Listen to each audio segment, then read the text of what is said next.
On vous a sûrement déjà appris que pour résoudre une équation du second degré, de la forme ax au carré plus bx plus c égale 0, il faut commencer par calculer delta, et que delta est égal à b au carré moins 4ac. Ensuite, on regarde si delta est positif, nul ou négatif, et on applique la formule. Mais, est-ce que vous vous êtes déjà posé cette question? Pourquoi delta est-il égal à b au carré moins 4ac? Pourquoi pas b au carré moins 5ac, ou même c au carré moins 2ab? Qui a décidé que c'était exactement b au carré moins 4ac? Est-ce que cette formule a une véritable explication? C'est exactement ce que nous allons découvrir aujourd'hui. Pour commencer, faisons comme si delta n'existait pas.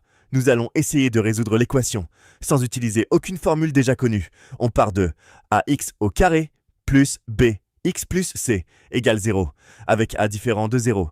X apparaît dans deux termes différents, dans ax au carré et dans bx. On ne peut donc pas l'isoler directement, comme dans une équation du premier degré. Nous allons alors transformer progressivement cette équation. Première étape, on divise toute l'équation par a. On obtient x au carré plus b sur a fois x plus c sur a égale 0. Maintenant, on fait passer c sur a dans le membre de droite, ce qui donne x au carré plus b sur a fois x égale moins c sur a. À ce stade, regardons l'identité remarquable suivante. X plus m, le tout au carré, égale x au carré plus 2m, x plus m au carré. Comparons maintenant cette identité avec notre expression. Dans l'identité remarquable, le coefficient devant x est 2m. Dans notre équation, le coefficient devant x est b sur a. Nous devons donc choisir m, tel que m égale b sur 2a. Cela signifie que pour obtenir un carré parfait, nous devons ajouter b sur 2a, le tout au carré, c'est-à-dire b au carré sur 4a au carré. On obtient donc x au carré plus b sur a fois x plus b au carré sur 4a au carré égale moins c sur a plus b au carré sur 4a au carré. Notre équation devient donc x plus b sur 2a, le tout au carré, égale moins c sur a, plus b au carré sur 4a au carré. Occupons-nous maintenant du membre de droite. Nous avons deux fractions. Pour les additionner, elles doivent avoir le même dénominateur. Le dénominateur commun est 4a au carré. Nous pouvons maintenant additionner les deux fractions. Nous obtenons b au carré moins 4ac, le tout sur 4a au carré. Cette expression vient d'apparaître naturellement. Ce qui nous intéresse maintenant, c'est de comprendre pourquoi c'est précisément cette expression qui va nous permettre de trouver les solutions. Nous voulons maintenant appliquer la racine carrée. Mais regardons le membre de droite. Le dénominateur 4a au carré est toujours strictement positif. Le signe du membre de droite dépend donc uniquement du numérateur b au carré moins 4ac. C'est précisément pour cette raison que les mathématiciens lui ont donné un nom, delta. Il suffit donc d'étudier le signe de delta.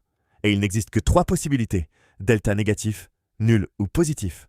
À partir de maintenant, nous cherchons les solutions de cette équation dans l'ensemble, R. Commençons par le premier cas, delta est négatif. Notre équation devient x plus b sur 2a, le tout au carré, égale delta sur 4a au carré. Si delta est strictement négatif, alors le membre de droite est strictement négatif. Cette égalité est donc impossible. L'équation n'admet aucune solution dans l'ensemble R. Passons maintenant au deuxième cas. Delta est égal à 0. Notre équation devient x plus b sur 2a, le tout au carré, égale 0. On obtient alors x plus b sur 2a égale 0. On isole donc x et on obtient x égale moins b sur 2a. Dans ce cas, l'équation admet une seule solution réelle. Cette solution est x0 égale moins b sur 2a. Passons maintenant au dernier cas. Delta est positif. Cette fois, le membre de droite est positif. On applique donc la racine carrée aux deux membres de l'équation. Nous obtenons x plus b sur 2a égale plus ou moins racine carrée de delta sur 2a. Il ne reste plus qu'à résoudre deux équations du premier degré. La première, x plus b sur 2a égale moins racine de delta sur 2a. On isole x, on obtient x1 égale moins b moins racine de delta, le tout sur 2a. La deuxième, x plus b sur 2a égale racine de delta sur 2a. On isole x, on obtient x2 égale moins b plus racine de delta, le tout sur 2a. Dans ce cas, l'équation admet donc deux solutions réelles. En conclusion, nous avons donc retrouvé delta sans utiliser la formule au départ. Puis son signe nous a permis de distinguer exactement 3 cas. Si delta est négatif, l'équation n'admet aucune solution dans l'ensemble des nombres réels. Si delta est nul, elle admet une seule solution. Et si delta est positif, elle admet 2 solutions. Vous savez maintenant d'où vient delta et pourquoi on commence toujours par le calculer. Abonnez-vous à Mathroute pour comprendre les mathématiques et ne plus seulement apprendre les formules par cœur.